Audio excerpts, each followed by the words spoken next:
Happy ending, kisah bocah nekat ke bandara temui ibu.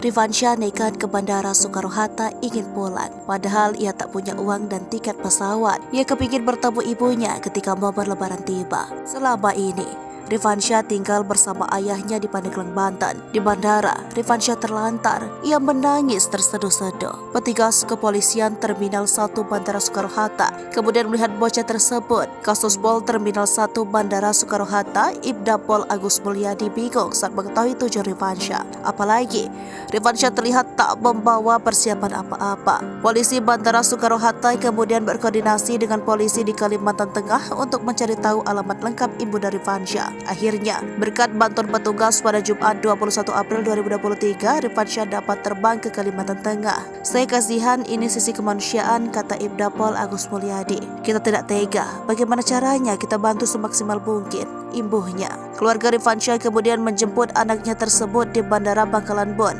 Impian Rifansya untuk berlebaran bersama ibunya bisa terwujud.